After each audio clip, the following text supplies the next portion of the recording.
Let's make burger rolls.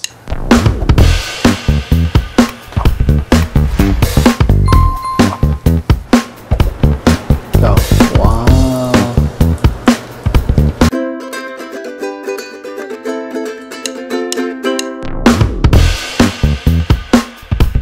May mga mga kagilaan. Ako si Chakoy. Ako si Mark. Kami ang Wondering Kusina. Let's make burger rolls. Yan. So na mga wonders, gagawin muna natin, magka-caramelize muna tayo ng onion, tsaka itong ating mushroom. So ipagsasama natin itong lutuin. So buksan na lang natin yung ating kalang. Lagyan natin ng butter and konting oil. Ayan, lagyan natin itong ating sibuyas. Lagyan natin a pinch of salt. Yan, pag ganyan na yung ating sibuyas mga wonders, lagay na natin yung ating mushroom.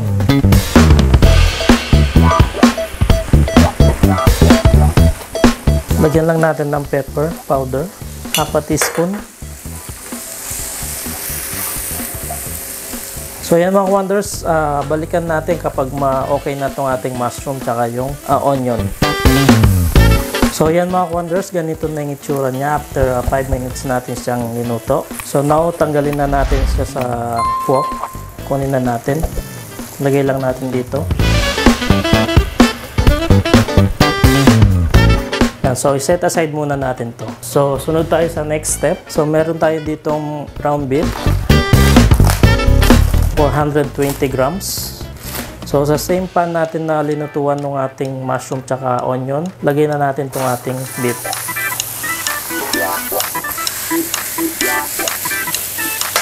Lagyan din natin siya ng butter.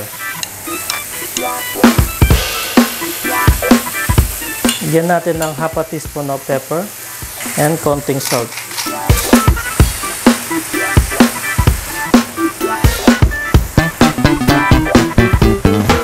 Lagyan natin ng 1 tablespoon of oyster sauce and 1 tablespoon of dark soy sauce. Then a pinch of dry oregano. Yan, haluin lang natin.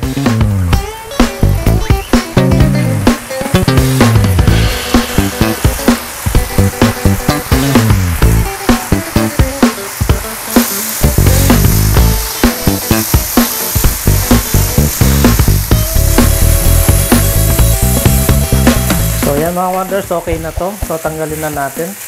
Patayin muna natin yung ating kalan. Yan, lagay lang natin dito.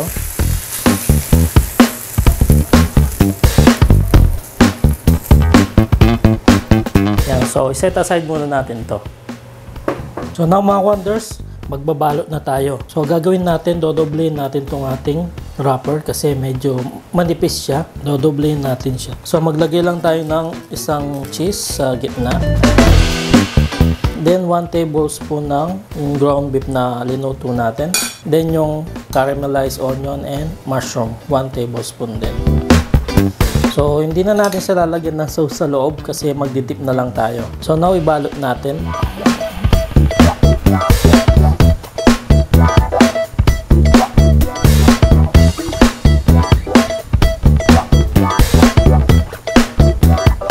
Maglagay lang tayo ng paste. Gumawa lang ako ng tawag dito, harina tsaka tubig para hindi siya lumabas.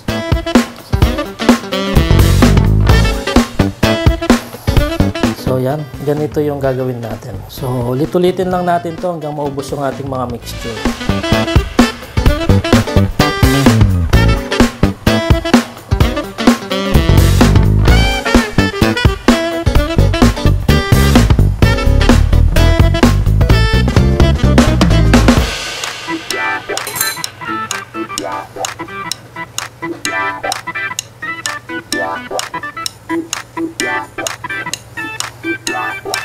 So now mga wonders, prepituhin na natin. So i-open lang natin yung ating kalan.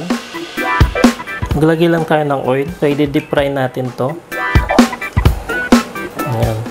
So painitin muna natin bago natin ilagay yung ating mga burger rolls. So now mga wonders, mainit na yung oil natin. So ilalagay na natin tong ating mga burger rolls.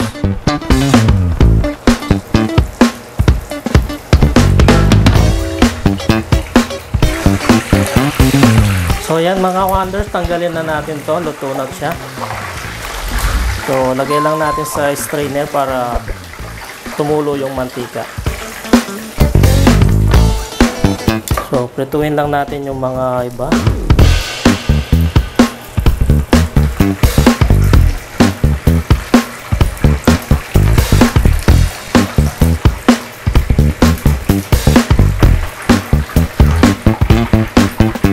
So nagawa muna tayo ng sauce or sausawan ng ating burger roll. So 3 kutsara na mayonnaise, 1/4 teaspoon of pepper, and half a teaspoon of paprika, 3 tablespoon ng mustard. Optional lang tong ating Japanese mayo, 2 tablespoon. Then kung gusto nyo ng medyo spicy, lagyan natin ng sriracha, 2 tablespoon or hot sauce. Then lagyan natin ng salt, 1 tablespoon of honey or 2 tablespoon. So nawaluin lang natin.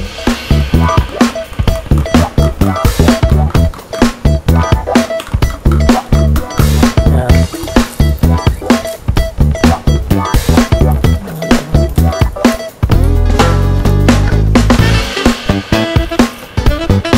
Wow.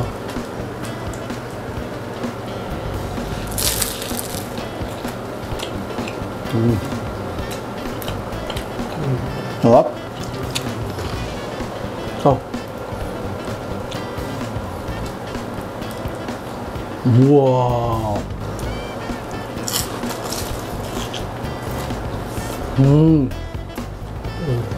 If you're watching this video, please don't forget to like this video and then subscribe to our channel Wandering Kusina and click that notification bell para updated kayo sa lahat ng mga bagong videos namin. And please don't forget to comment down below and share this video. Follow us on our social media account. We have Facebook, Instagram, and TikTok. That's right. Mga ka-wonders, lutuin nyo na to. Pwede itong pang negosyo and sana makadagdag kita sa inyo.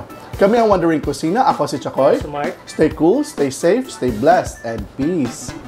Ang init na.